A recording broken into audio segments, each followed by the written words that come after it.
bueno, vamos a ir a la palabra de Dios esta mañana. Así que diríjase nuevamente al capítulo 6 de Hebreos. Vamos a recuperar la enseñanza de la epístola a los Hebreos y vamos a llegar a donde quedamos en la última ocasión que prediqué aquí. Bueno, y como mencioné, en esa ocasión en la que prediqué Hebreos 6 del 1 al 8, gracias a Dios, la epístola a los Hebreos no termina allí. Gracias a Dios, esas no son las últimas palabras del Nuevo Testamento. Es más, inmediatamente hay un cambio de vocabulario entre el verso 8 y 9 que vamos a considerar ahora.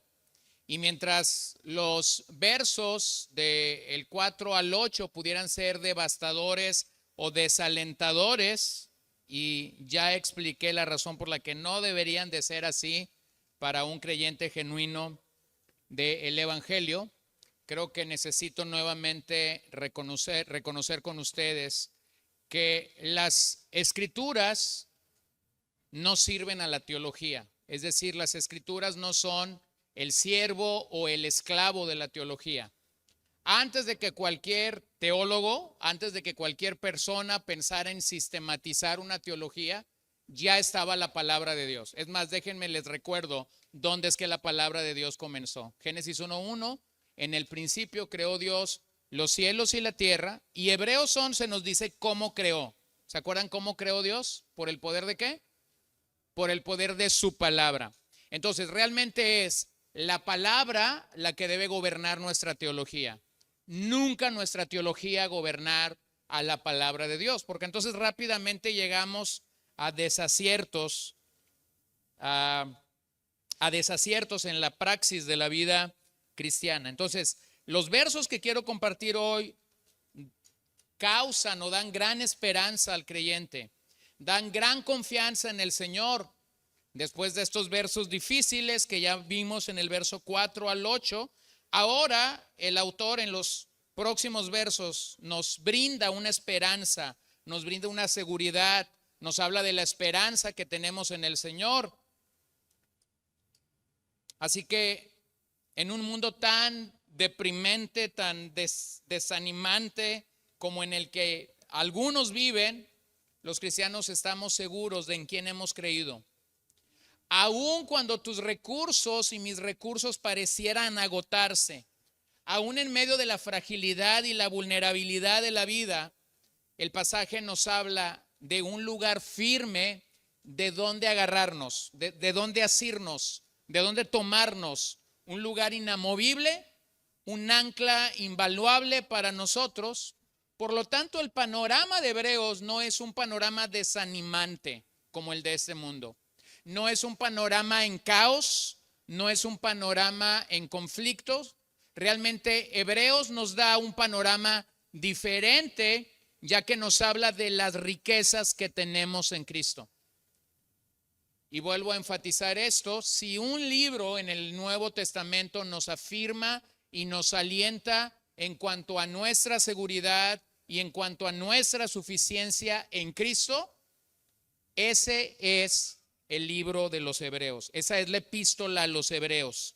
Esta epístola está llena de esperanza y de seguridad para los creyentes de la obra perfecta de Cristo, por lo que podemos afirmar: en Cristo no hay dudas.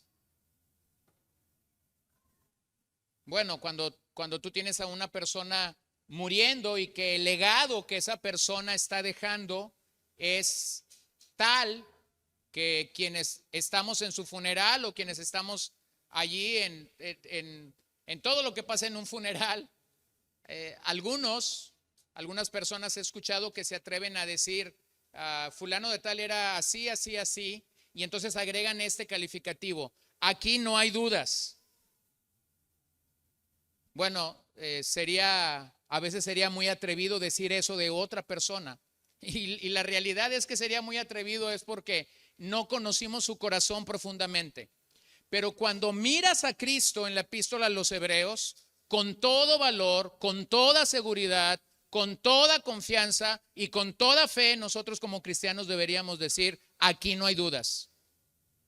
Aquí no hay duda de la obra de Cristo. Aquí no hay duda de que nuestro sumo sacerdote está intercediendo. Aquí no hay duda de que lo que Él ha comprado, Él lo guardará hasta el día final. Aquí no hay duda absolutamente de la obra de Cristo sobre un creyente genuino. Así que la advertencia que inició en esta sección, en el verso 5, en el capítulo 5, verso 11, ahora llega a su final al llegar al verso 20 de este capítulo. Y el autor pasa de la amonestación, de haber amonestado a los creyentes, el autor pasa al consuelo. Entonces vean la naturaleza de la palabra. La misma palabra que amonesta es la misma palabra que consuela. Entonces, mi hermano, no te sientas mal cuando te acercas a las Escrituras y de momento las Escrituras pareciera que solo te están amonestando. Necesitas aguantar. Necesito aguantar. Cuando pienso o cuando creo que todo el mensaje de las Escrituras simplemente me está amonestando, tengo que reconocer que ciertamente una de las funciones de las Escrituras es amonestarme, pero esa misma Escritura me va a consolar. El problema con muchos de nosotros, y voy a hablar de esto más adelante, pero el problema de muchos de nosotros es que no somos pacientes. Y entonces nos movemos de las Escrituras y nunca recibimos el consuelo porque vivimos en la era de las cosas rápidas. Hay un comentarista de apellido Quester que él dice: la advertencia perturba mientras que la promesa da seguridad, pero sirven para el mismo fin, que los oyentes perseveren en la fe. Ya sea que Dios te advierta, dice este comentarista, ya sea que Dios te advierta o ya sea que Dios te prometa algo, ambas cosas sirven para que nosotros como creyentes del Señor perseveremos en la fe. Entonces, esa es la razón por la que a veces necesitamos advertencias, amonestaciones y claramente en los siguientes versos, ánimo para ser fieles a lo largo del peregrinaje. ¿Cuándo una persona necesita ser animada? Cuando ha estado haciendo demasiado tiempo la misma cosa, la misma tarea, la misma función. Cuando alguien ha estado haciendo y pareciera ser que hasta mecánicamente hace las cosas, entonces esa persona necesita aliento y ánimo para seguir adelante. Así que el pasaje nos ayuda a entender claramente cómo funcionan las cosas de este lado de la eternidad. De este lado de la eternidad, mientras no somos llamados a la ciudad de Dios como cantábamos, hay algunas cosas que a ti y a mí nos tocan hacer. Y hay otras que claramente Dios hará.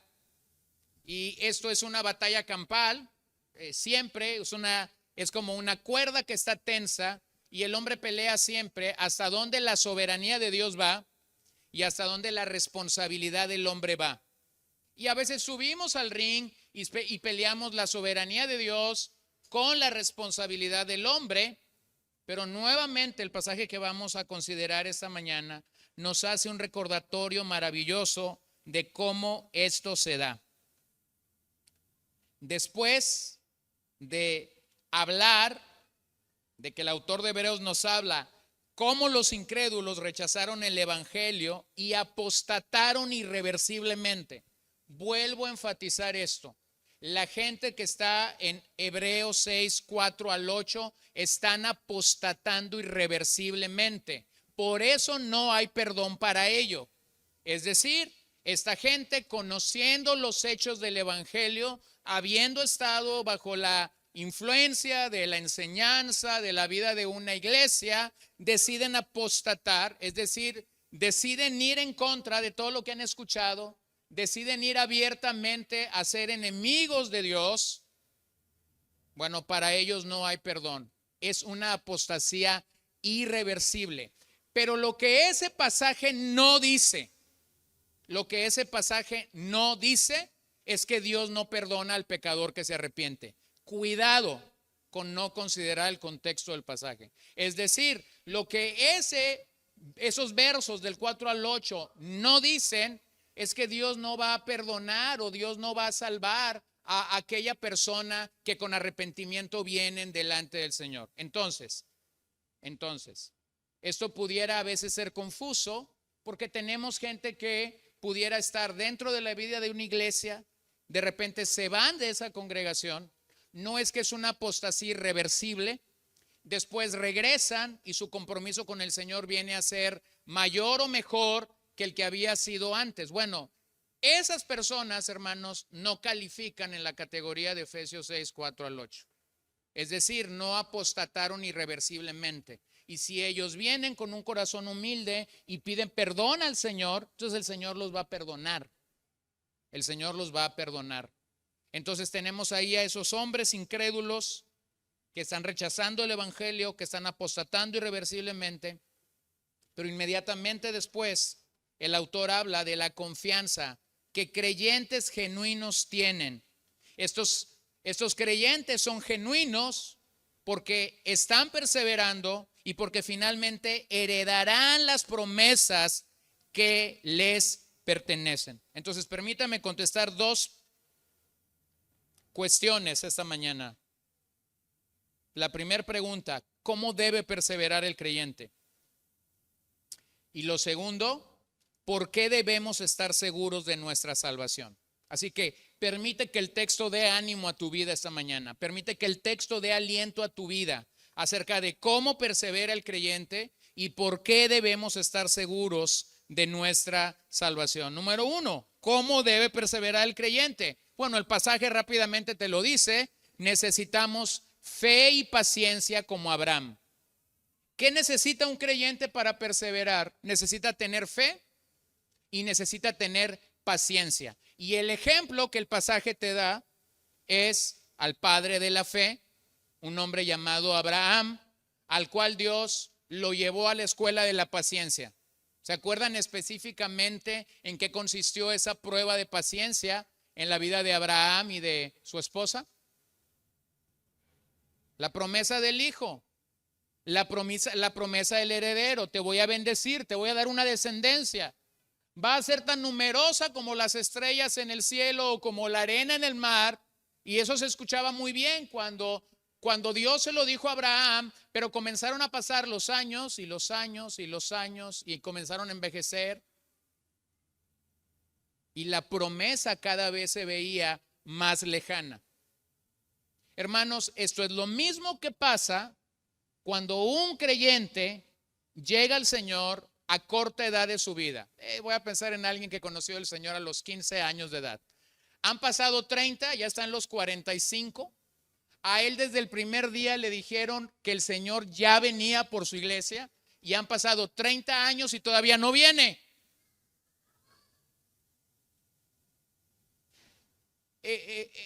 Ese creyente no necesita más doctrina, posiblemente no necesita más teología, pero ese creyente sí necesita ser animado y alentado a confiar y esperar que las promesas que Dios nos han dado son firmes, y aunque parece que no va a llegar el día, llegará.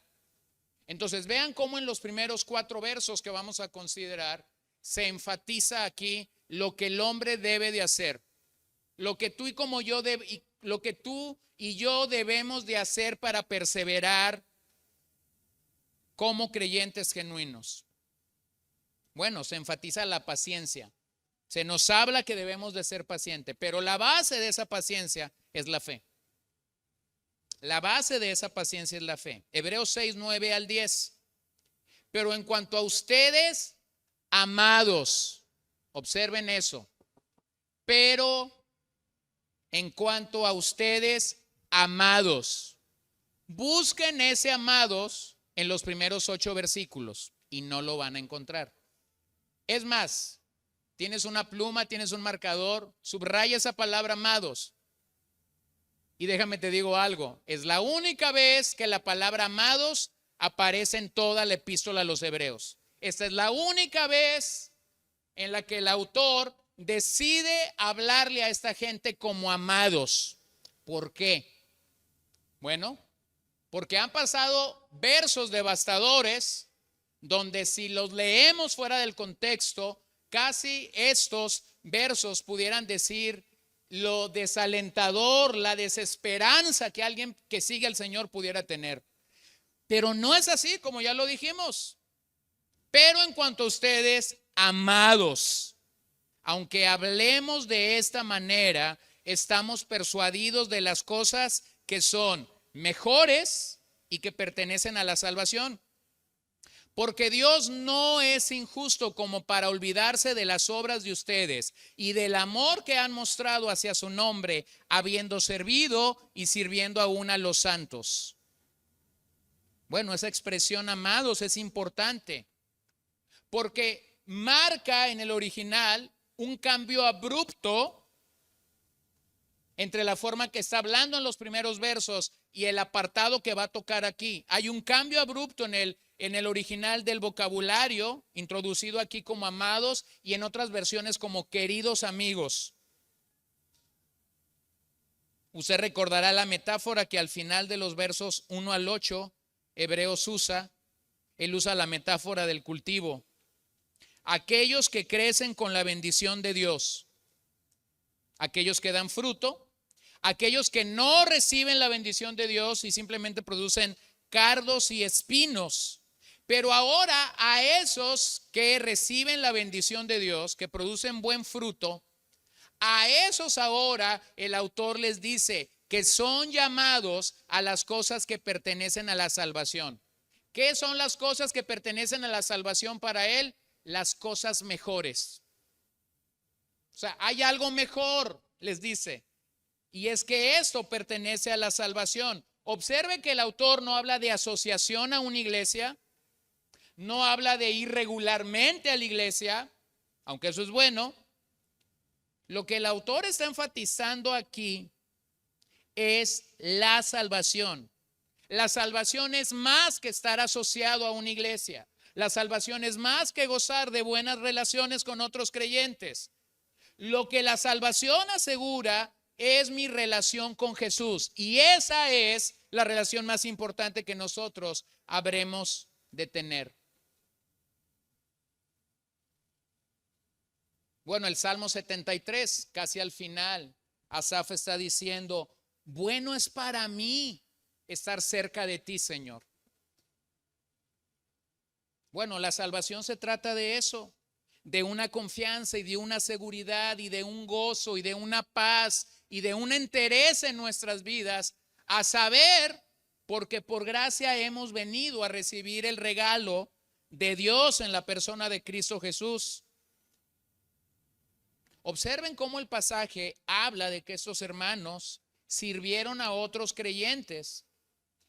Pero ojo con esto, tampoco la salvación es obtenida o es ganada simplemente por hacer buenas obras.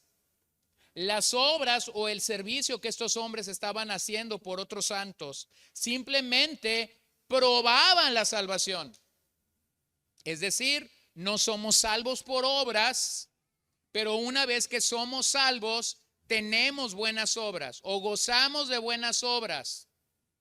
Y Efesios 2 nos aclara esto, ¿no? Porque nos dice que estas buenas obras fueron preparadas desde la eternidad pasada para que nosotros anduviésemos en ellas. Así que cada vez que una persona practica una buena obra, es porque el Padre lo había especificado así para ti, para mí, con mucha antelación.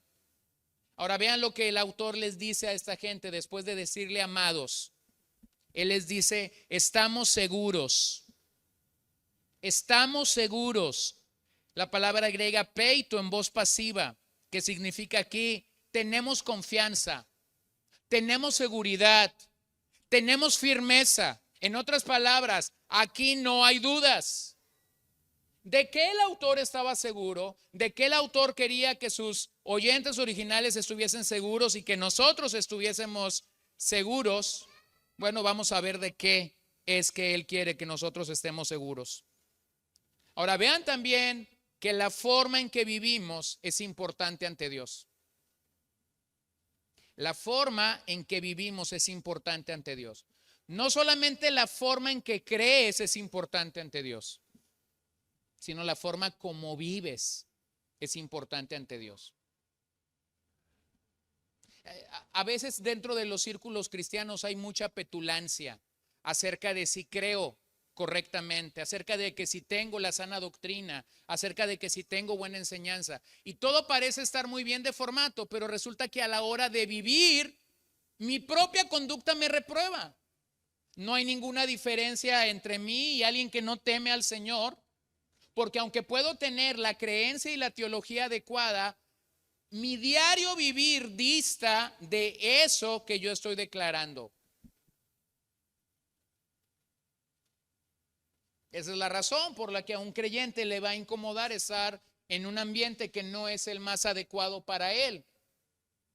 Pero a veces yo encuentro a creyentes que tienen un alto estándar de su doctrina, pero no tienen un alto estándar de su praxis. No, la verdadera ortodoxia, la verdadera creencia en el Señor tiene mucho que ver en la forma como vivimos. Y observen que este es un pasaje que nos llama a la acción.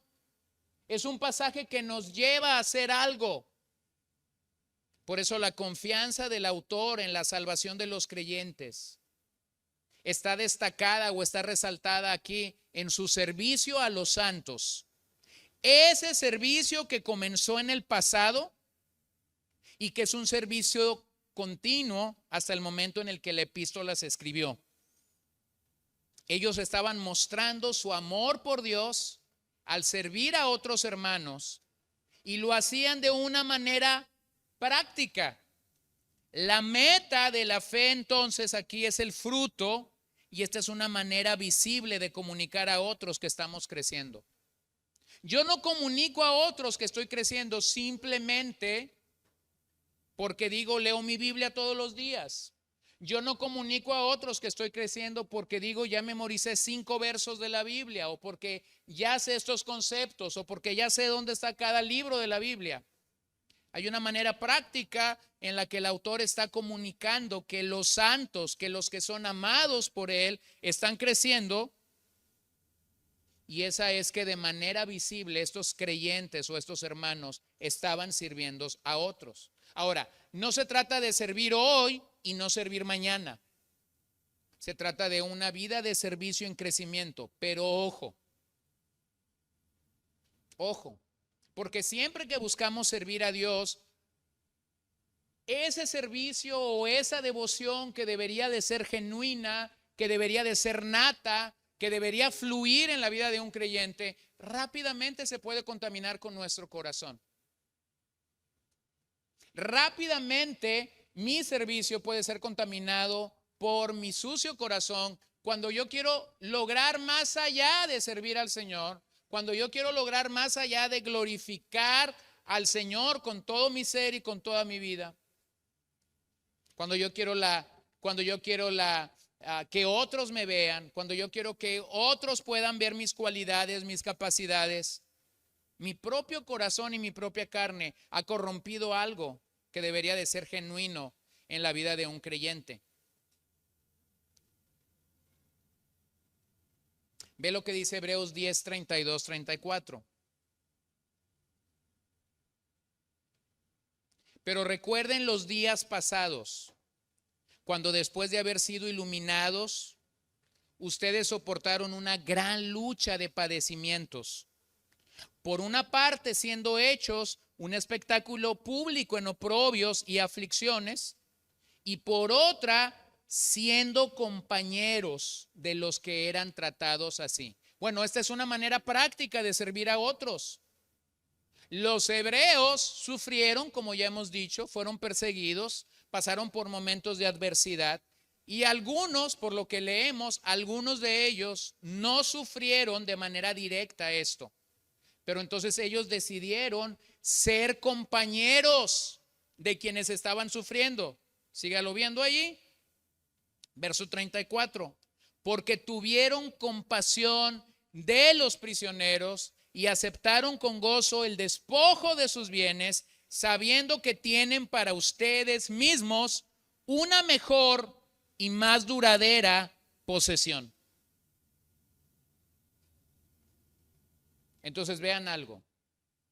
Lo que Hebreos 6 está comunicando acerca de que habían servido en el pasado, lo está poniendo en presente, es decir, estaban sirviendo, y todavía en el futuro de la carta, él está diciendo, ustedes han servido a otros de una manera maravillosa. ¿Quiénes eran estos prisioneros? ¿Quiénes eran estos prisioneros a los que ellos estaban sirviendo? Bueno, específicamente eran hombres que estaban llegando a la cárcel, familias que estaban llegando a la cárcel por cuestión del evangelio. Yo sé y yo he escuchado a hermanos que defienden el ministerio carcelario, o sea, defienden el ministerio de ir a las prisiones a compartir el evangelio desde este pasaje y desde el que está en Hebreos 13, de acordaos de los presos. Y yo creo que hay maneras mucho mejores en el Nuevo Testamento de hacer defensa o apologética de ir a las prisiones. Simplemente la gran comisión, ir y compartir el evangelio, y ahí está hablando de todo el mundo. Pero permítanme ahora decir por qué esto no opera para la gente que está en prisión. Al menos que esas personas que están en prisión hayan llegado a la prisión por causa del evangelio, podemos aplicar Hebreos 10:34 y lo que Hebreos 13 dice, acordaos de los presos.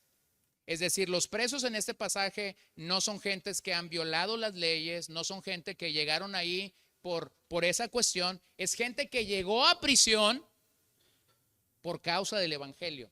Y estos hermanos entonces que estaban libres, entendemos que iban, que los visitaban, que los animaban, que posiblemente les llevaban comidas o suplían sus necesidades. Entonces, esta es la manera como ellos están sirviendo a la comunidad de los santos allí en la epístola a los Hebreos. En otras palabras, lo que el autor está diciendo es que no debemos dormirnos en nuestros laureles, sino seguir siendo diligentes en el servicio al Señor y en el servicio a los fieles. Mi hermano, la vida de la iglesia es mucho más que venir simplemente y estar en estas 4 paredes el domingo 2 horas. Es mucho más que simplemente llegar a tener una asistencia regular para decir, bueno, voy a ir a tal y tal reunión y voy a llevar mi Biblia y la voy a abrir cuando me digan que la abran. Hay mucho más para hacer para nosotros y el pasaje nos llama a ser diligentes en el servicio al Señor y en el servicio a los fieles. Observa lo que dice el 4:1. Por tanto, temamos, no sea que permaneciendo aún la promesa de entrar en su reposo, algunos de ustedes parezca no haberlo alcanzado. Observa que no dice que va a fallar la promesa, porque la promesa es firme, como estos versos en adelante nos van a decir. ¿Por qué alguien pudiera no entrar en su reposo? Bueno, en el contexto de la carta es porque esa persona no fue diligente. Así que el creyente es alguien que debe mantener y proceder a su objetivo de manera segura. Sirvo hoy y serviré mañana. Y nuevamente, el problema con el servicio es que posiblemente mis expectativas del servicio no fueron cumplidas. A lo mejor tú eres de los que pensabas que si servías al Señor o te comprometías para servir al Señor, las cosas iban a estar muy bien, y resulta que comienzas a servir y las cosas te van un poco mal y ya tus expectativas están rotas. Bueno, tú no estás siendo diligente. Es más, yo he conocido gente, a veces uno tiene que hacer ciertas preguntas a las personas, y sobre todo cuando hay personas que no están creciendo o avanzando con respecto al tiempo que tienen de venir a la iglesia o de conocer al Señor. Uno se tiene que acercar y hacer ciertas preguntas. Y una de las respuestas que yo más recibo cuando le pregunto a la gente, bueno, mira, tú ya has pasado años aquí, ¿qué pasa? Y entonces la respuesta que a veces la gente me da, mira, no me quiero comprometer mucho, porque yo he visto que los que se comprometen les va como en la feria. Palabras más, palabras menos. ¿De veras por eso no te quieres comprometer? De todas formas te está yendo como en la feria, solo que no te das cuenta. Vives en un caos, las cosas no te salen como deberían de salirte, vives desesperado, vives impaciente.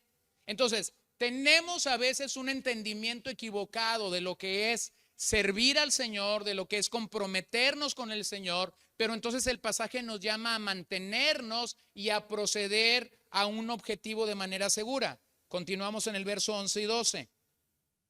Pero deseamos que cada uno de ustedes muestre la misma solicitud hasta el fin. ¿Hasta cuándo? No, no es llamarada de petate. No es de que hoy estoy muy avivado. Eso no sirve, hermanos. Eso no sirve. A veces la gente tiene así como, quiero entender que entienden esto de llamarada de petate, ¿no? Ese fuego, esa fogosidad que alguien pudiera tener porque fue una reunión, se prendió, pero al día siguiente ya se le acabó. No, aquí Hebreos no dice eso, dice, quiero que ustedes muestren la misma solicitud hasta el fin para alcanzar la plena seguridad y la esperanza, a fin de que no sean perezosos, sino imitadores de los que mediante la fe y la paciencia heredan las promesas. Ahora, cuando yo leo este pasaje, yo pudiera hacerme un par de preguntas y vale la pena hacérnoslas. ¿Voy a perseverar hasta el final? Y lo segundo que yo me preguntaría cuando leo este texto es, ¿he perdido la esperanza con el paso de los años? Bueno, déjame aclarar un par de cosas aquí. Esperanza no es una proyección del deseo. Esperanza aquí es una garantía de lo que va a suceder.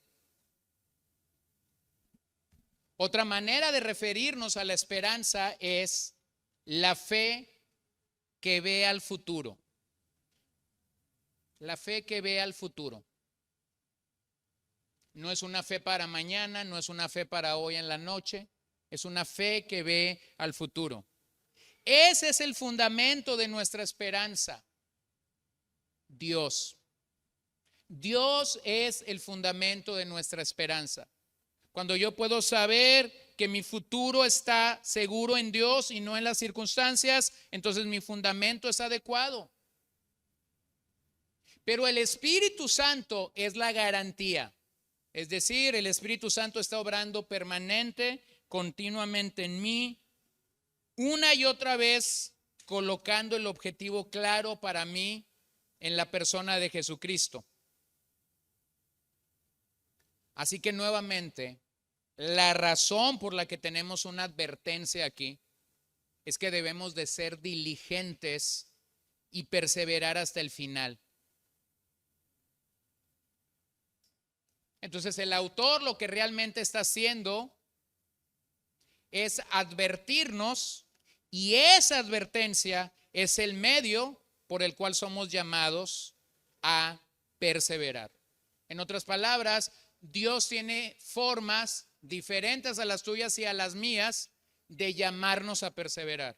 Y en este particular, o en este capítulo en particular, la forma como Él nos llama es a través de la advertencia que revisamos ya hace un par de semanas. Vean Hebreos 3:14. Porque somos hechos partícipes de Cristo si es que retenemos firme hasta el fin el principio de nuestra seguridad. Porque somos hechos partícipes de Cristo si es que retenemos firme hasta el fin el principio de nuestra seguridad. Entonces el pasaje nos enfrenta a una expresión clara. ¿Somos salvos porque perseveramos o perseveramos porque somos salvos? Perseveramos porque somos salvos. Porque si somos salvos porque perseveramos, entonces tu religión es una religión de obras. El creyente genuino va a perseverar porque tiene algo que el creyente no genuino no tiene. Vean el verso 14. Porque somos hechos partícipes ¿de quién? Es decir, tenemos una naturaleza divina. Y esa naturaleza divina es la que nos echa para adelante cuando mi carne quiere ir para atrás. Esa naturaleza divina es la que me alienta en días de desaliento. Esa naturaleza divina es la que causa que yo sea fortalecido cuando todo va mal a mi alrededor. Así que lo que el pasaje te está diciendo es que un verdadero creyente va a perseverar porque participa de Cristo. Entonces algunos se están preguntando, ¿y el que no persevera? Bien fácil, hermanos. Bien fácil en el contexto de la carta. El que no persevera no lo hace porque no tiene esta naturaleza, porque no tiene la participación interna de Cristo por la obra de su Santo Espíritu. Así que la clave para que un creyente persevera no es que se aprendió el Salmo 119. La clave para que un creyente persevere no es que ya entendió el libro de Apocalipsis. La clave para que un creyente persevere no es que se sabe los libros de la Biblia en el orden que lo tenemos y luego te los puede dar en el orden cronológico. No. La clave para que un creyente persevere es que él participa de Cristo. E interesantemente, cuando Hebreos está hablando de esa participación, lo hace con un verbo presente. Es decir, esto de que la participación de Cristo está en nuestras vidas no es algo que tuvimos cuando fuimos salvos. Esa participación es algo presente. Es decir, el creyente que fue salvo hace 30 años no recibió esa participación hace 30 años y allí quedó. Esa participación es continua. Cristo nos dota, Cristo nos da recursos, Cristo nos llena, Cristo nos fortalece, Cristo nos rodea con su luz, aun cuando tú y yo estamos en medio de las tinieblas. Esa participación da como resultados frutos de arrepentimiento. Cuando un creyente se arrepiente, cada vez que necesita arrepentirse. Cada vez que necesita arrepentirse. ¿Cómo sé que el ministerio del Espíritu Santo está operando en mi vida? Porque cada vez que peco, entonces el Espíritu Santo me está redarguyendo y me está recordando que abogado tenemos para con el Padre a Jesucristo el justo, primera de Juan 1 y 2. Pero veamos un ejemplo que marca lo opuesto en la propia epístola a los Hebreos. Y no sé si usted ya se dio cuenta, no es que quiera que usted termine siendo un experto en la epístola a los Hebreos cuando terminemos esta serie. Pero yo estoy haciendo todo un esfuerzo para demostrar que el contexto de esta carta no nos debería dejar duda de lo que la carta nos enseña. Es decir, estoy tratando lo más que puedo de no salir de la epístola a los Hebreos y demostrarle cómo el contexto de la propia epístola nos da una claridad en todo lo que estamos diciendo. Entonces, veamos un ejemplo opuesto de lo que es no participar de Cristo. Hebreos 12, versos 16 al 17. Que no haya ninguna persona inmoral ni profana como Esaú, que vendió su primogenitura por una comida, porque saben que aún después, cuando quiso heredar bendición, fue rechazado, pues no halló ocasión para el arrepentimiento, aunque lo buscó con lágrimas. Ojo, las lágrimas no son señal de genuino arrepentimiento, porque se nos dice que Esaú lo buscó con sus lágrimas. Esa expresión que a veces decimos, tiene lágrimas de cocodrilo. O sea, cuando eres bueno para llorar, ¿no? No significa que una persona llore que puede arrepentirse genuinamente. Hermanos, yo he visto gente llorar que no pasa de ahí. Y también he visto gente muy emocionada porque vio llorar a alguien y dicen, wow, se quebrantó de todo corazón. A veces el llanto no comunica quebranto. Permíteme darte otra objetividad del llanto. Muchas veces el llanto lo que te está diciendo es, soy orgulloso.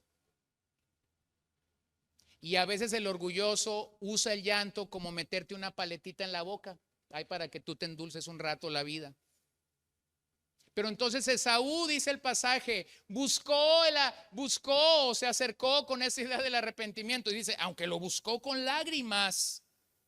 Bueno, hermanos, la perseverancia en la fe, no las lágrimas, la perseverancia en la fe es la prueba de que somos participantes con Jesús. ¿Cómo sé que una persona realmente fue alcanzada, fue salva por la gracia de Dios? Porque va a perseverar. Entonces vean esto. Nuestros análisis y nuestros exámenes de quien es salvo a veces distan mucho de la realidad. Porque ¿cómo yo sé que una persona realmente es salva? Porque está perseverando. Está perseverando en la enfermedad, está perseverando en problemas familiares, está perseverando mientras las cosas no van como deberían de ir más o menos para la etapa de la vida. No sé si tú tuviste alguna visión o alguna proyección como esta de decir, bueno, a los 40 yo debo estar haciendo esto, a los 50 yo debo de estar haciendo esto, a los 60 yo debo, no sé si tú tuviste una planificación de tal manera, pero a veces me encuentro que hay gente que dice, bueno, ya llegué a los 50 y ni siquiera he logrado lo que me propuse a los 30. Bueno, el asunto con una persona que es salva es que va a perseverar. Y yo voy a saber que una persona es salva porque está perseverando. Si una persona no persevera, simple y sencillamente lo que esto te está diciendo es que jamás fue salvo. Si una persona que dice ser cristiana, pero no está perseverando, bueno, la realidad de esa persona es que nunca participó de Cristo, que nunca participó de esta fe genuina de la que estamos hablando aquí. Entonces, ¿por qué deberíamos de ser diligentes en el argumento del autor? Deberíamos ser diligentes para no caer en pereza. Deberíamos de ser diligentes para no caer en pereza. ¿Puede un cristiano ser perezoso? Sí, porque si no, el autor no nos llamara a ser diligentes. O sea, podemos ser perezosos en nuestro caminar con el Señor como somos perezosos en muchas cosas. Somos perezosos para hacer ejercicio, somos perezosos para hacer las cosas que tenemos que hacer, somos perezosos para, no sé, un montón de cosas. Entonces el autor confronta la pereza de los creyentes. De hecho, utiliza la misma expresión del 5:11 para hablar de perezosos aquí, la misma expresión tardos. Un creyente puede ser tardo o perezoso para responder a Dios, para responder a la palabra de Dios. Y lo que realmente el autor entonces nos dice es que deberíamos estar echando mano de todos los recursos que Dios ha puesto a nuestro alcance. De todos los recursos que Dios ha puesto a nuestro alcance.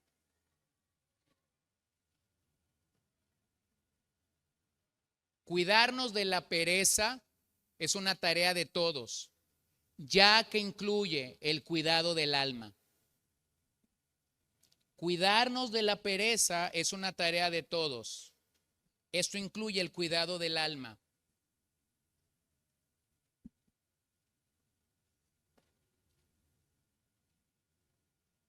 Hace unos meses me regalaron un libro y algunos de los que están aquí también se lo regalaron. Y recuerdo que yo vi el título y cuando vi el título decía El alma del pastor. Y nunca había visto un título así. Entonces rápidamente abrí el libro en el lugar donde nos lo regalaron y entonces la expresión inicial del libro es esta: el alma del ministro es el alma de su ministerio. Es decir, conforme esté el alma de quien ministra al Señor, entonces eso es lo que va a marcar el alma del ministerio. Mi hermano, cuando pensamos en perseverar, cuando pensamos en el tema de la pereza, es que entonces ese tema nos lleva a cuidarnos de la pereza. Y cuidarnos de la pereza incluye el cuidado del alma. Bueno, a las pocas semanas le regalé este libro a varios pastores, me regalaron unos volúmenes extras, yo regalé este libro a otros pastores y comenzamos a estudiar este libro con algunos pastores y hemos estado ahí por algunos meses. Y curiosamente, cuando te das cuenta que aún otros pastores pueden estar ministrando otras almas y a la vez descuidando su propia alma, no me vean feo, ¿no? Yo sé que suena raro lo que estoy diciendo, pero es la realidad. Otros pastores pueden estar velando y cuidando por la grey, velando y cuidando por las almas de otros y al mismo tiempo estar descuidando su propia alma. Entonces eso te lleva a una realidad. La pereza es algo con la que todos bregamos, con la que todos luchamos, pastores y ovejas. Entonces, mi hermano, ese es un llamado para cuidar tu propia alma. Tu propia alma. Bueno, posiblemente si tú tienes algún daño en un miembro de tu cuerpo, lo cuidas en exageración. Si tú, por ejemplo, tienes una operación en tu ojo izquierdo, pues te cuidas de no mirar al sol de frente, te estás cuidando de que una lámpara no te dé ahí. Cuando sientes que algo te va a golpear, inmediatamente te tapas, no el ojo derecho, si te tapas el izquierdo. O sea, sabes que tienes que cuidar eso. Si tienes alguna fractura, si tienes alguna herida, inmediatamente cubres eso. Pero como cristianos hemos dejado de cuidar nuestra alma. Y entonces el autor te está diciendo, sé diligente, no seas perezoso en este sentido. Dios nos ha dado medios de gracia, medios que nos son otorgados para que el creyente pueda crecer. La oración, la lectura de la palabra, nuestra vida devocional, el ayuno, la iglesia local. El consejo de otros cristianos, posibilidades o capacidades para que nosotros crezcamos en el Señor. Pero cuando yo comienzo a ser perezoso, yo dejo de dar importancia a estos medios de gracia. Entonces, observen algo. El autor no te está llamando a que hagas méritos.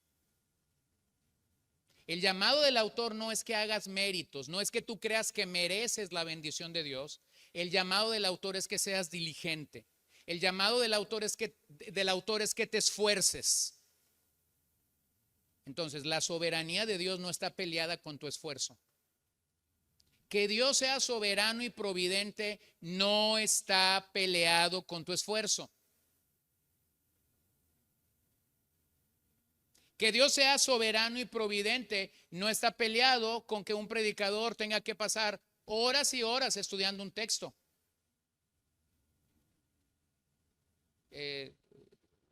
Usted sabrá que yo nací y crecí en la periferia de la iglesia. Y cuando uno es niño, y es un niño un poco metiche como yo, escuchaba muchas cosas en los pasillos de la iglesia. Entonces yo escuchaba a ciertos hermanos que iban a predicar en alguna ocasión, y esos hermanos decían algo como esto que les puede sonar raro, pero es una realidad. Yo no me preparé para predicar, porque yo soy de los que vienen al servicio y ahí el Espíritu Santo me dice lo que yo voy a predicar. Ah, qué chistoso. Y ese mismo Espíritu Santo no te lo pudo haber dicho hace 5 días y que tú empezaras a leer la Biblia. Y luego está el que dice, no, es que hay que darle rienda suelta al Espíritu Santo. Bueno, y ese Espíritu Santo no puede hacer las cosas de 2 a 4 de la tarde. O sea, quiero que piensen en algo. Cuando nosotros no nos esforzamos en la vida cristiana, nosotros comenzamos a responsabilizar a la Trinidad de cosas que nos tocan a nosotros. Tu vida de oración, tu vida de lectura bíblica, tu vida de testificar a otros. Necesitamos diligencia. Entonces, lo que está sucediendo aquí no es un llamado a méritos, pero sí es un llamado a la diligencia, sí es un llamado a esforzarte. Entonces, la clave para perseverar no es creer inicialmente, sino seguir creyendo y esperando hasta el final. Que una persona diga que creyó inicialmente y te dé la fecha de cuando creyó y que incluso haya repetido una oración o haya dicho una oración. Mi hermano, esa no es la señal de que es salvo. La señal inequívoca de que esa persona es salva es su perseverancia. Es su perseverancia. Lo dice el pasaje claramente. Así que la paciencia es quietud y confianza prolongada en medio de la aflicción. La paciencia nos permite seguir esperando lo que se nos ha prometido. Vea lo que dice Romanos 8:24, porque en esperanza hemos sido salvados, pero la esperanza que se ve no es esperanza. Pues, ¿por qué esperar lo que uno ve? Vean cómo el autor a los Romanos, Pablo, está mezclando esta esperanza de que hemos sido salvos, hemos sido salvados. Entonces hay una conexión inmediata entre la salvación y la esperanza. Los que perseveran han unido su fe y su paciencia y se relacionan con Dios en todo momento, a pesar de la prueba. Quien está perseverando tiene fe y paciencia y cuando está en un problema sabe a dónde acudir, va a Dios. Ahora, las promesas que el pasaje apunta aquí son promesas escatológicas. Así que esas promesas no van a llegar rápido. Son promesas que tienen que ver con el día final. Pero entonces están reservadas para los que perduran en la fe.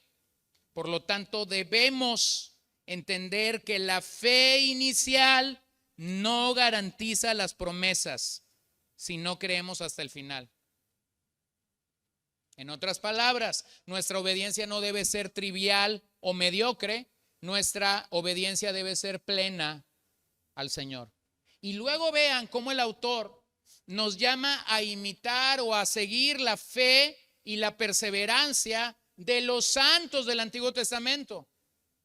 Bueno, pareciera ser que este es un prólogo. Cuando tú compras un libro hay un prólogo, hay alguien escribiendo algo antes de que el autor va a comenzar a plantear su tesis y a desarrollar su libro. Eso se llama prólogo. Pareciera ser que esto es un prólogo de Hebreos capítulo 11. ¿Se acuerda lo que está pasando en Hebreos capítulo 11? Hay una larga lista de hombres y mujeres del Antiguo Testamento, hombres de fe, mujeres de fe, que tuvieron paciencia y que al final, cuando el capítulo termina, nos dice algo muy desalentador. Ninguno recibió lo que Dios les prometió. Pero inmediatamente viene el ánimo y te dice, porque había algo mucho mejor. Había algo mucho mejor, apuntando nuevamente a Cristo. Entonces, lo que el autor está diciendo es, hay gente que ya vivió en el Antiguo Testamento, que tuvo paciencia, que tuvo fe, y lo que el autor va a hacer es simplemente tomar a uno de ellos en los próximos versículos. Tomar a Abraham y demostrarnos cómo la fe y la paciencia de Abraham son un verdadero aliento para nuestras vidas.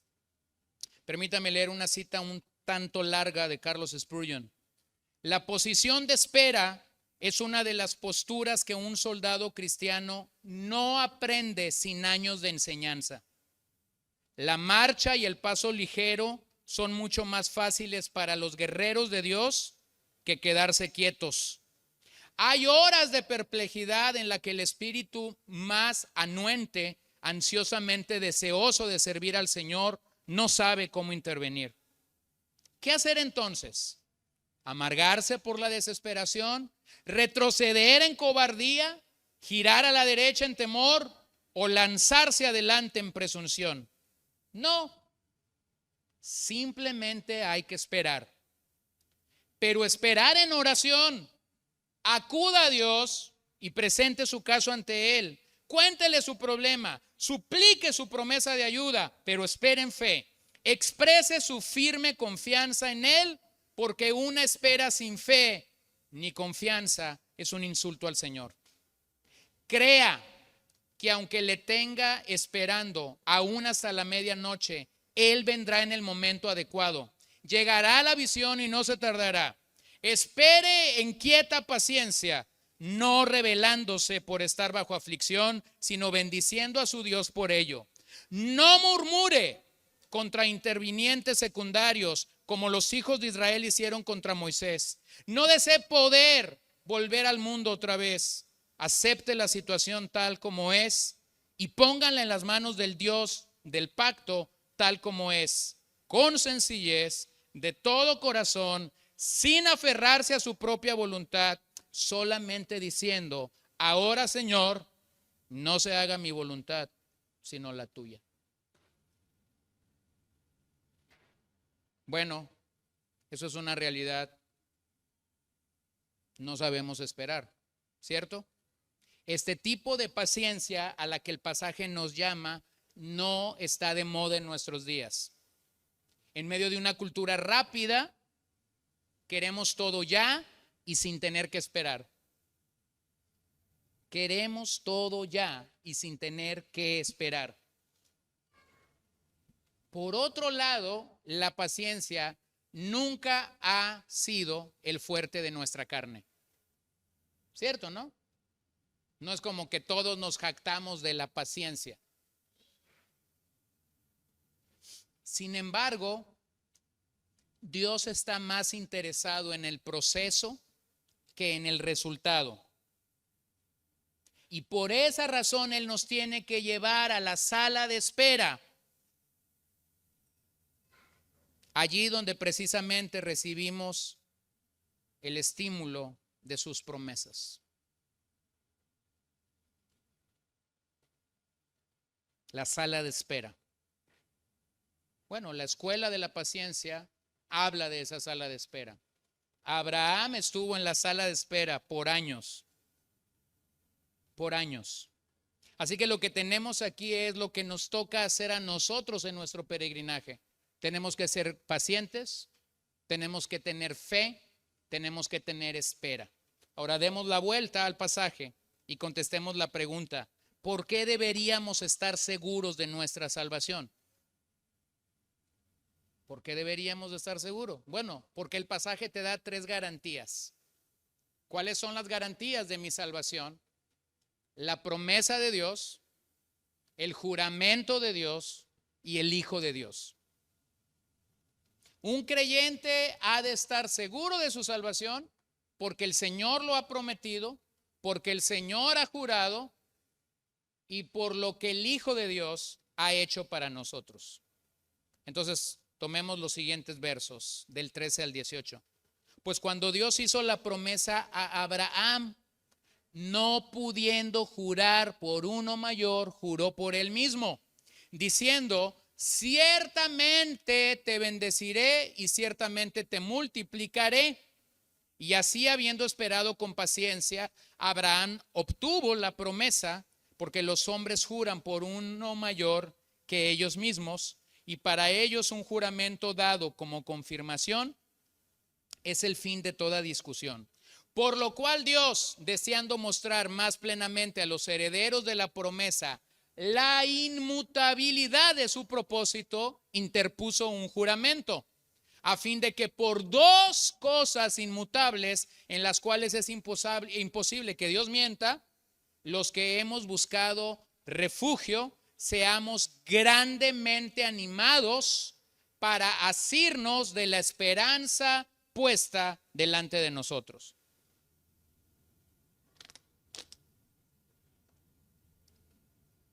Hay 2 cosas inmutables en este pasaje. ¿Cuáles son? La naturaleza irrevocable de la palabra de Dios. O sea, la palabra de Dios se va a cumplir. Es irrevocable. ¿Qué otra cosa inmutable hay? El juramento que se declaró públicamente. Es decir, la palabra de Dios a Abraham diciéndole: te voy a bendecir.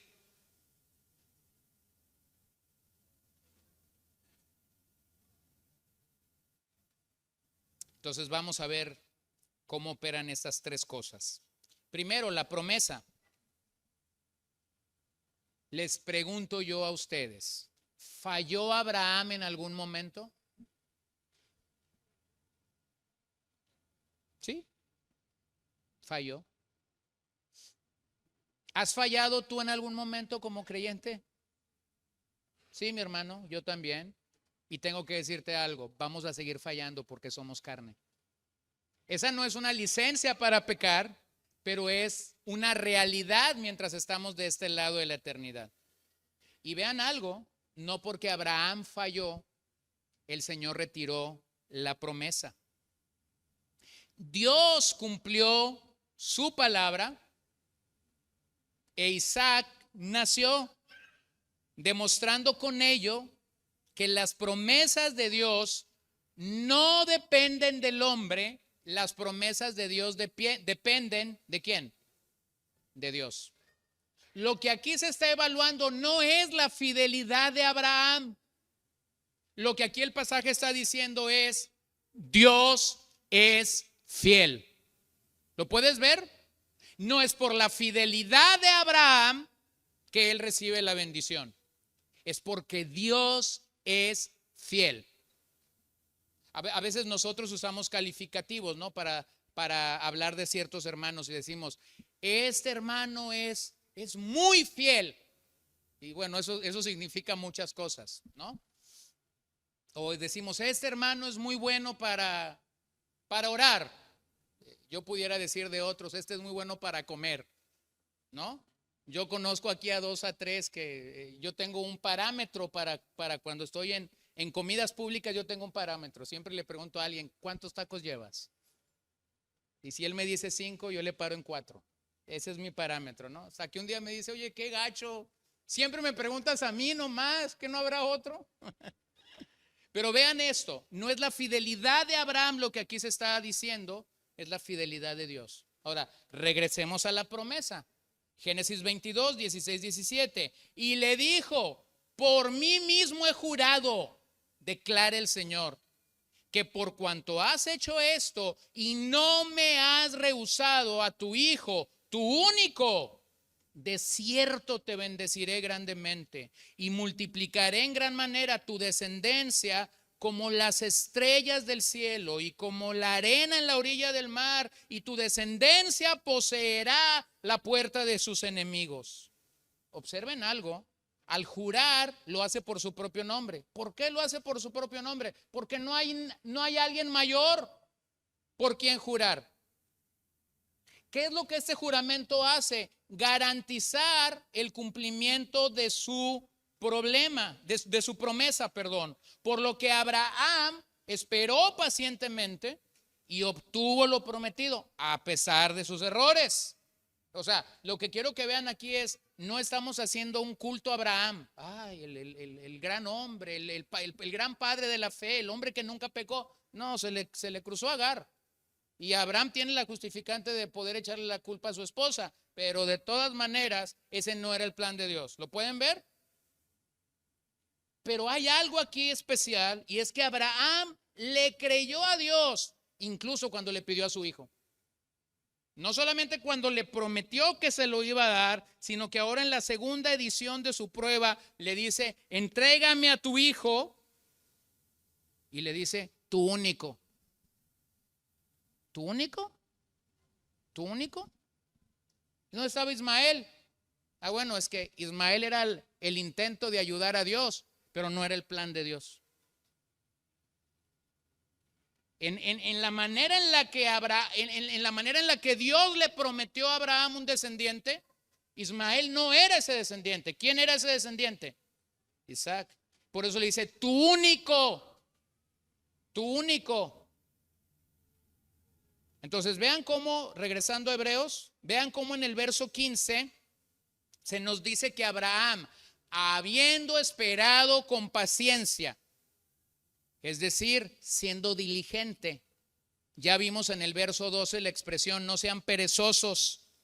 Entonces Abraham esperó con paciencia, fue diligente. De la misma manera se nos llama a ser diligentes en nuestra vida espiritual. A veces, hermanos, necesitamos arar, a veces es plantar, a veces es regar, a veces es abonar, a veces es quitar la maleza.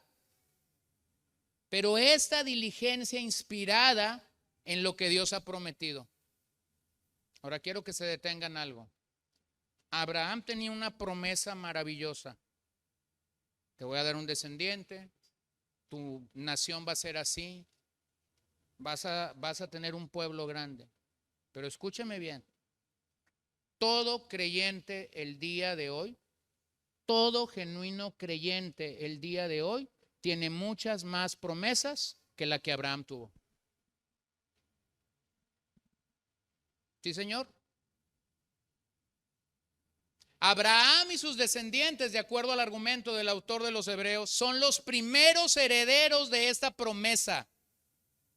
Pero ya pasamos por el capítulo 2, donde se nos dice que el Señor se humanó, murió por nosotros, y entonces el propósito de la encarnación es salvífico, para llevar, dice el autor en el capítulo 2, a muchos hijos a la gloria, a los cuales Jesús llama hermanos y hermanas. Y en ese momento, cuando los hace hermanos y hermanas, comparten la promesa hecha a Abraham. Entonces somos herederos de sus promesas, por lo que debemos seguir las pisadas de Jesús. Vean cómo lo dice Pablo en Gálatas 3. Así Abraham creyó a Dios y le fue contado como justicia, es decir, fue justificado. Por tanto, sepan que los que son de fe, estos son hijos de Abraham. La Escritura, previendo que Dios justificaría a los gentiles por la fe, anunció de antemano las buenas nuevas a Abraham, diciendo: en ti serán benditas todas las naciones. Así que los que son de la fe son bendecidos con Abraham, el creyente. Bueno, ¿cómo fue salvo Abraham? De la misma manera en la que usted y yo somos salvos, creyendo, teniendo su fe en el Señor.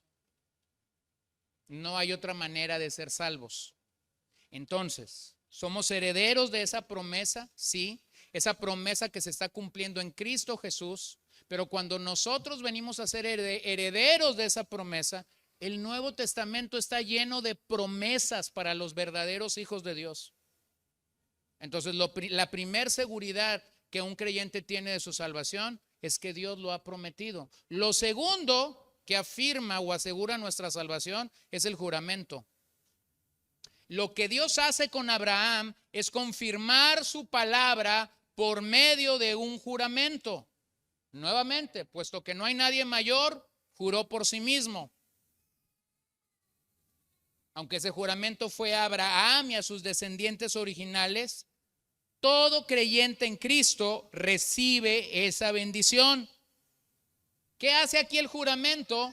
El juramento de Dios establece una base superior para nuestra estabilidad. O sea, si la promesa ya es firme, el juramento todavía es mucho más firme.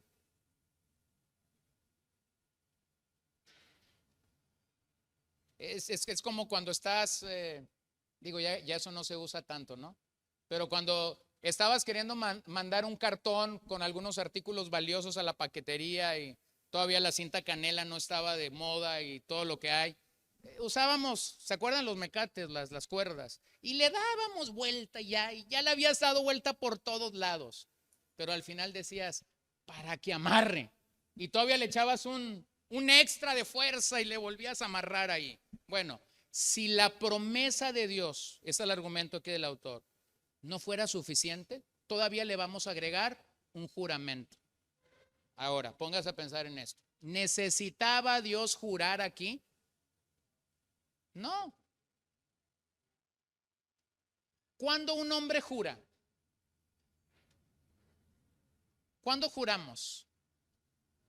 No, nadie quiere decir, ¿no? Cuando queremos que no nos van a creer y traemos a qué persona invocamos. Discúlpenme aquí las mamás, no sé por qué en este país, que dicen algunos que tienen mucha madre el día 10 de mayo y luego cuando viene el Día del Padre decimos tienen muy poco padre, ¿no? Pero no sé por qué razón en este país, cuando alguien quiere jurar por algo valiosísimo, dice, por mi sacrosanta madre. Dice la gente, ¿va en serio? ¿Va en serio? Entonces Dios está jurando por sí mismo porque no hay nadie mayor que ser. Pero entienda algo, el juramento de Dios por esta promesa no era porque él dudaba de su palabra. El juramento de Dios en esta promesa es porque quería causar un efecto claro en la vida del hombre, como lo quiere causar en la vida nuestra. O sea, si mi promesa no te basta, entonces voy a jurar que lo voy a llevar a cabo.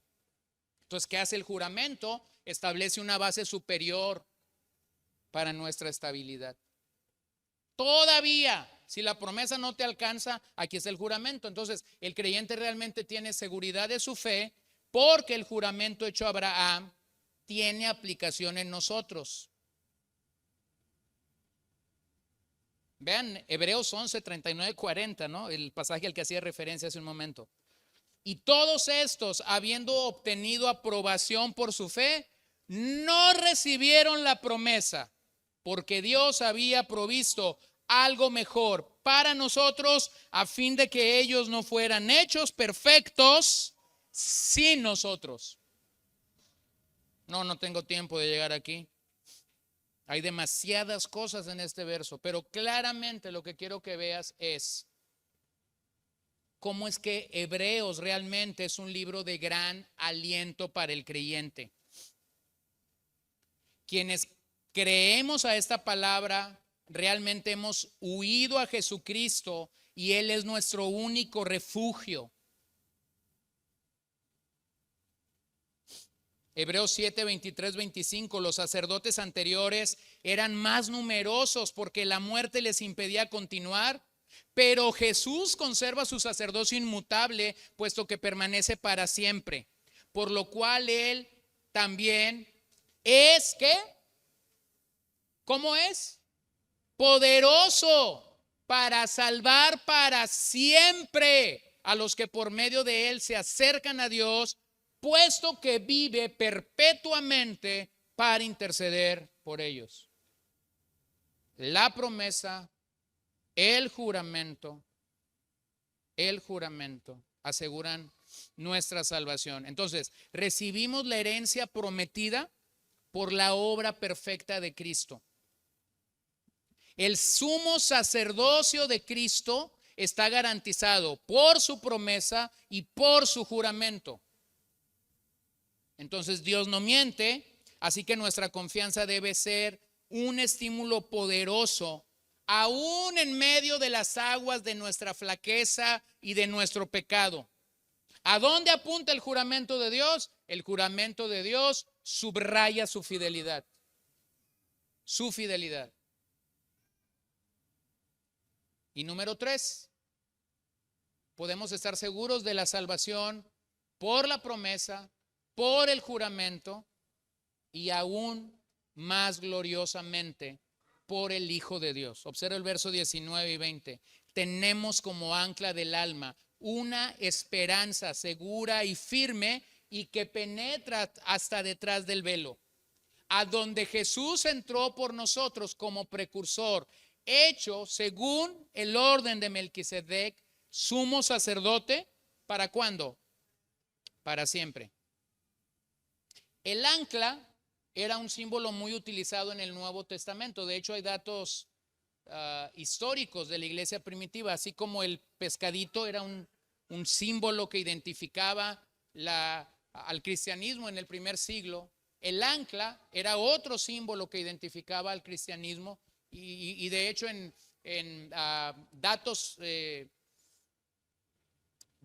los antropólogos, de los arqueólogos, perdón, han encontrado más de 60 ocasiones en la que el ancla era como un símbolo que los cristianos usaban para mostrar eso, o sea, que ellos estaban anclados en Cristo, que ellos estaban anclados en la fe, en el Hijo de Dios. Así que cuando el autor trae a su mente y a los oyentes originales el tema del ancla, no es porque se le ocurrió simplemente sacar un símbolo más del cristianismo.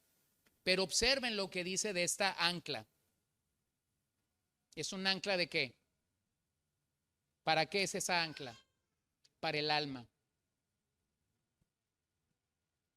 Entonces, vamos a pensar en eso. ¿Tu alma se desanima? ¿Tu alma se desalienta? ¿Tu alma lucha? ¿Tu alma a veces a veces venimos a la iglesia y no sé de qué se trató el mensaje, pero al final vino un hermanito y me dijo algo bonito. Y yo sentí algo muy bonito acá en el alma. Y sentí como si me pusieron un tanque de oxígeno. Y está bien, no supe de qué se trató el mensaje, pero alguien me alentó. Escucha bien lo que dice: tenemos un ancla para el alma. Para el alma. Como ancla del alma. Y luego la idea de penetrar detrás del velo. Hay solo 2 ocasiones que nos habla de estar detrás del velo. La primera es Levítico 16:2. Eso es el día de la expiación. El día en el que el sumo sacerdote cruzaba la cortina, dejaba el lugar santo. No es clase del tabernáculo, pero espero que sepas. Dejaba el lugar santo. Había una cortina que dividía el lugar santo del santísimo. El único día que el sumo sacerdote entraba a ese lugar era el día de la expiación. Entonces Levítico 16:2 te habla de esta cortina cerrada para el sumo sacerdote ministrar en el día de la expiación. ¿Qué era el día de la expiación? ¿O qué es lo que la expiación hacía en el vocabulario del Antiguo Testamento? Aplacaba la ira de Dios. Entonces dice el autor: tenemos como ancla del alma a alguien que está detrás del velo. Es decir, nuestro intercesor, nuestro Señor, está allí permanentemente delante del Señor, delante del Padre. Así que nuestra ancla firme es Jesucristo y Él es nuestra esperanza. Esta es un ancla diferente a la de los barcos. ¿Dónde está esa ancla? ¿En el cielo o en la tierra? Está en el cielo. Está asegurada. ¿Qué es lo que una ancla de un barco hace? Bueno, lo mantiene firme, pero lo mantiene firme o agarrado a la tierra. Sí, la única diferencia es que esta ancla no está en la tierra, esta ancla está en el cielo. Entonces, hermanos, no tengo aquí, pero creo que esto va a ser la mejor explicación. Es como si esa ancla, espero que no se caiga, es como si esta ancla que viene del cielo estuviera dándome una firmeza, y cada vez esa ancla me acerca más a mí. No está en la tierra, o sea, no me está jalando hacia abajo. Esa ancla me está subiendo. ¿Cuándo lo hace? ¿Cuándo lo hace? Siempre, porque Él está ministrando perpetuamente o para siempre, desde el cielo. ¿Para qué? Para tu beneficio y para mi beneficio. Entonces, esto es algo alentador. Estamos anclados al cielo, no a la tierra.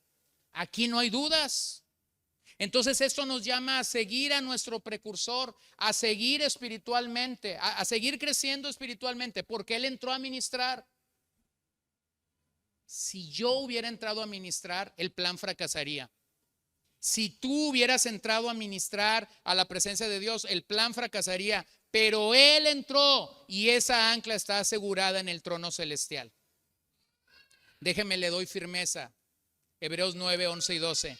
Pero cuando Cristo apareció como sumo sacerdote de los bienes futuros, a través de un mayor y más perfecto tabernáculo, no hecho con manos, es decir, no de esta creación, entró al lugar santísimo una vez para siempre, no por medio de la sangre de machos cabríos y de becerros, sino por medio de su propia sangre, obteniendo redención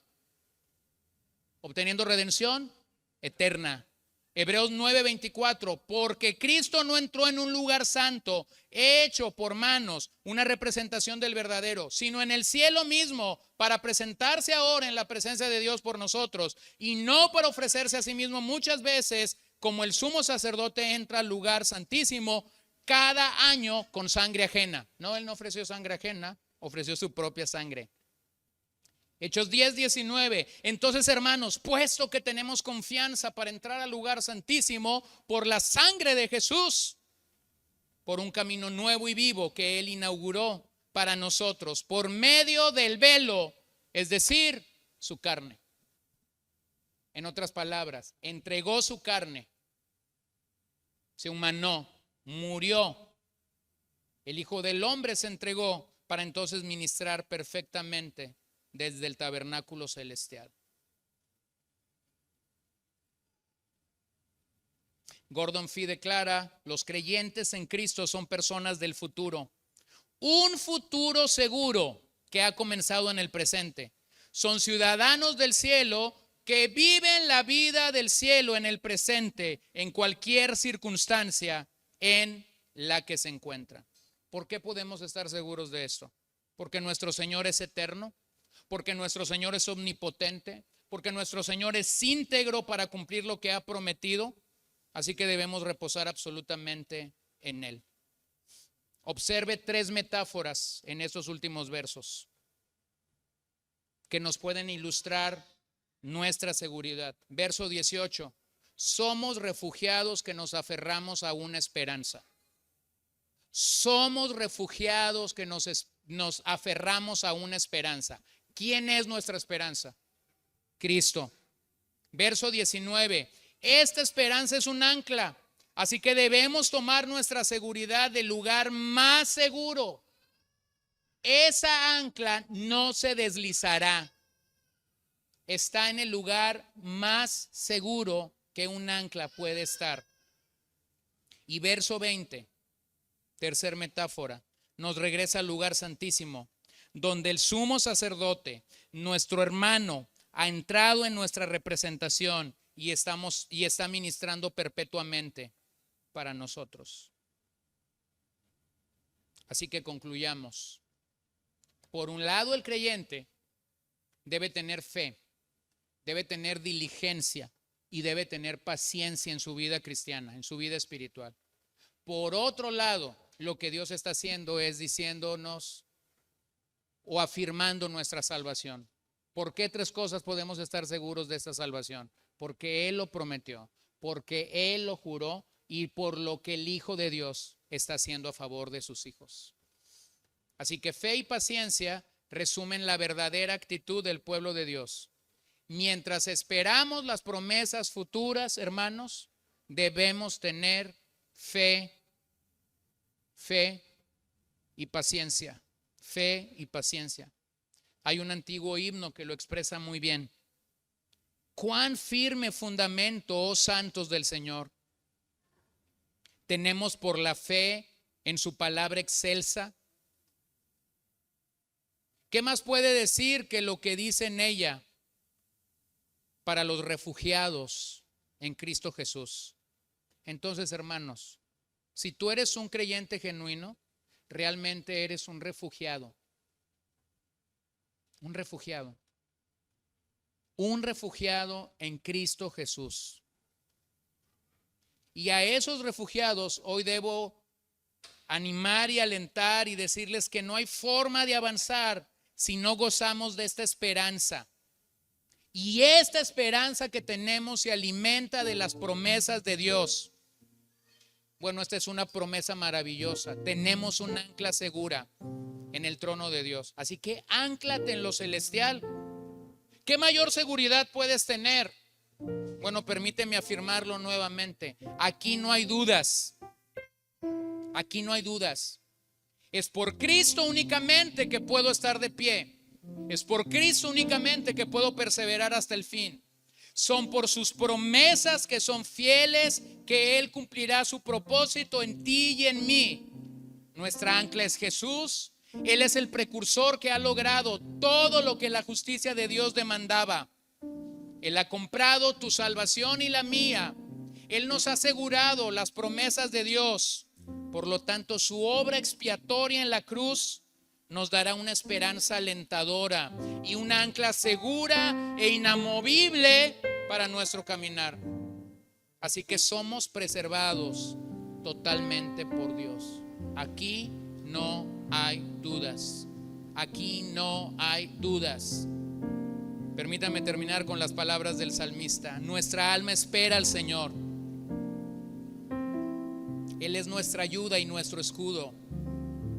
Pues en Él se regocija nuestro corazón, porque en su santo nombre hemos confiado. Sea sobre nosotros tu misericordia, oh Señor, según hemos esperado en ti. Entonces, ¿cuánto tiempo vamos a esperar? No lo sé. ¿Cuánto tiempo vamos a necesitar tener paciencia para ver que sus promesas se cumplen en nuestras vidas? No lo sé, mi hermano, pero de algo estate seguros. Aquí no hay dudas. Si Él lo ha prometido, lo cumplirá y llevará nuestro barco a buen fin, porque su ancla no es terrenal, sino celestial. Entonces sirve a un Dios veraz. Permite que este Dios te aliente por medio de su palabra. Sus promesas nos ofrecen la única garantía para el futuro. Nunca lo olvides. Él goza de recursos inagotables.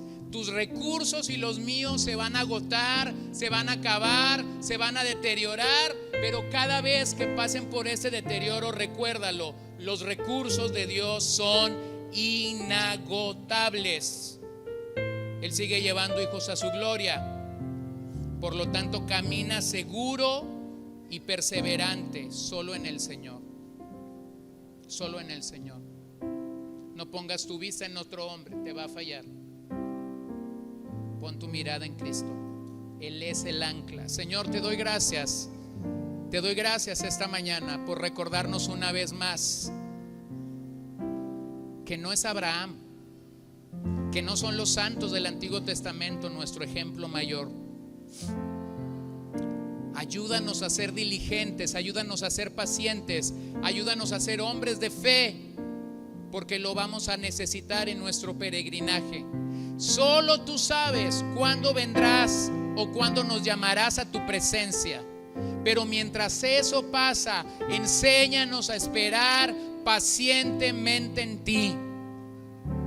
Y segundo, Señor, oro para que cada uno de nosotros como creyentes genuinos seamos afirmados esta mañana en la seguridad de nuestra salvación. Lo has prometido, lo has jurado, y si eso fuera poco, tu Hijo fue enviado a esta tierra a morir por nosotros y ahora intercede por nosotros y es nuestra ancla segura en el cielo. ¡Oh, qué maravillosa promesa, Señor! Porque si dependiera de mí, seguro el plan fracasaría. Si fuera mi esfuerzo, si fuera mi mérito, seguro que yo estropearía todo.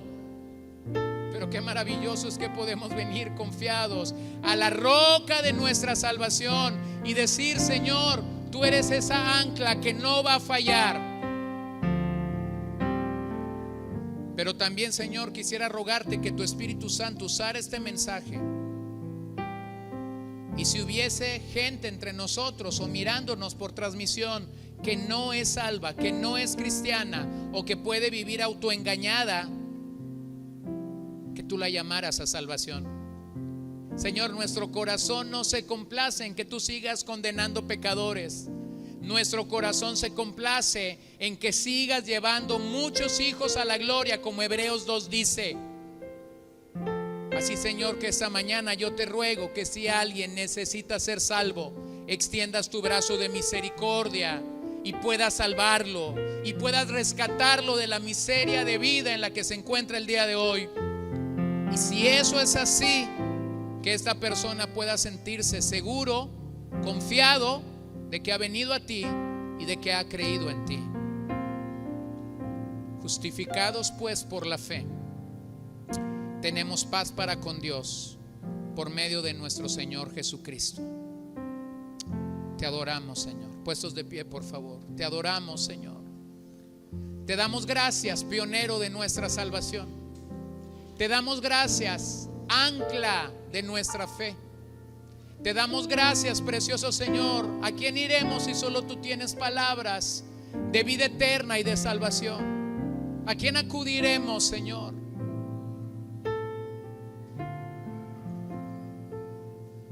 Señor, que el sol de justicia salga para todos en medio de la oscuridad y que todos aquí podamos reconocer: no hay otro Dios como tú. Solo tú eres bueno, Solo tú eres santo, solo tú eres omnipotente, solo tú eres eterno, solo tú eres Salvador y Redentor de nuestras almas, para siempre, Señor. Gracias, gracias, Jesús.